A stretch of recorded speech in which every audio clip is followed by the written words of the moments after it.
नमस्कार, news foundation देख रहे हैं आप। आपके साथ मैं हूं ऋचा शर्मा। विपक्ष और एनडीए के कुछ घटक दलों के तरफ से की गई लाख कोशिशों के बावजूद भी बिहार में विधानसभा चुनाव को लेकर ऐलान हो चुका है। चुनाव का शंखनाद हो चुका है।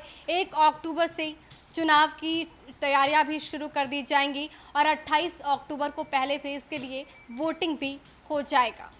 अब आपको बताते हैं कि इस बीच चिराग पासवान जैसे ही ये खबर सुनते हैं, जैसे ही उनके कानों तक ये बात पहुंचती है कि विधानसभा चुनाव की घोषणा हो गई है, उसके बाद वो इमोशनल हो जाते हैं। हालांकि इससे पहले भी चिराग पासवान ने इमोशनल होकर ट्वीट किया था, लेकिन इस बार फिर से इलेक्शन की घोषणा के बाद चिराग पासवान काफ़ी इमोशनल हो गए हैं और बैक टू बैक कई ट्वीट करके उन्होंने बताया है कि पिता बीमार हैं, ऐसे में रामविलास पासवान की कमी महसूस हो रही है, उनके मार्गदर्शन की कमी महसूस हो रही। चिराग पासवान ने क्या कुछ लिखा है ट्वीट करके आपको बताते हैं। चिराग ने सबसे पहले ट्वीट में लिखा है, बिहार चुनाव की तारीखों की घोषणा हो चुकी है। चुनाव आयोग के फैसले का लोक जनशक्ति पार्टी सहर्ष स्वागत करती है। साल 2020 के चुनाव बिहार में बेहतरी की नई कहानी लिखेंगे। इसके बाद चिराग पासवान ने अपने दूसरे ट्वीट में भी इसको जारी करते हुए लिखा है, बिहार चुनाव आदरणीय प्रधानमंत्री के विकसित बिहार के सपने और अपने अभिभावक आदरणीय रामविलास पासवान जी के 50 वर्षों के कार्यों को बिहार वासियों के सामने रखने का अवसर है।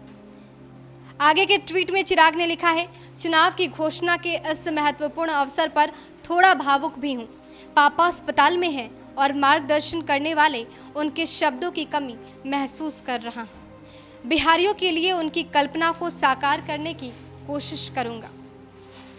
आगे के ट्वीट में चिराग ने लिखा है, पिछले 50 साल में पहली बार ऐसा हुआ जब आप सबके नेता और मेरे पापा इस चुनाव में बिहार में उपस्थित नहीं हो पाएंगे।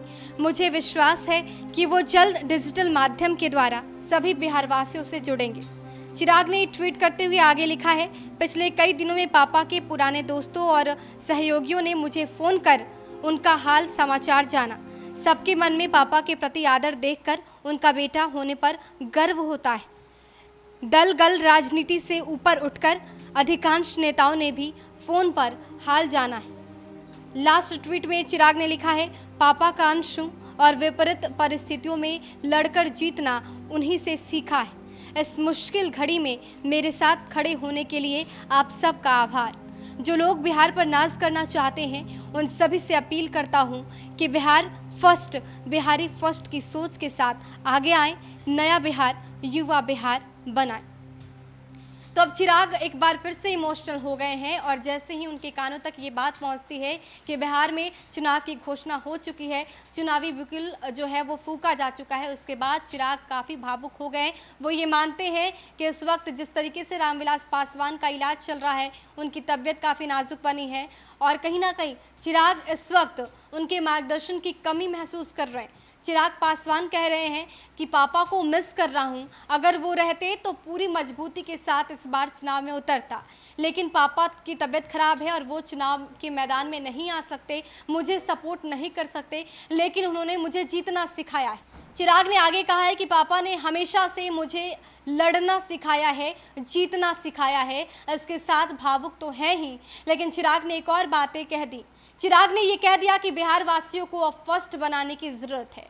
बिहार वासियों को फर्स्ट बिहारी को लेकर आगे बढ़ने की ज़रूरत है, नया बिहार, युवा बिहार बनाने की ज़रूरत है। तो एक तरफ जहां चिराग पासवान काफ़ी इमोशनल नज़र आ रहे हैं, ये दूसरी बार है जब चिराग ने एक इमोशनल ट्वीट किया है, अपने पिता को लेकर उनका जिक्र किया है, उनके मार्गदर्शन की कमी सबके सामने रखी है। लेकिन दूसरी तरफ वो ये भी बताने की कोशिश कर रहे हैं कि अगर बिहार को युवा बनाना है तो चिराग पासवान पर भरोसा करना चाहिए और अगला मुख्यमंत्री चिराग पासवान होंगे। फिलहाल के लिए इतना ही। बने रहे हमारे साथ और देखते रहे न्यूज़ फाउंडेशन। नमस्कार।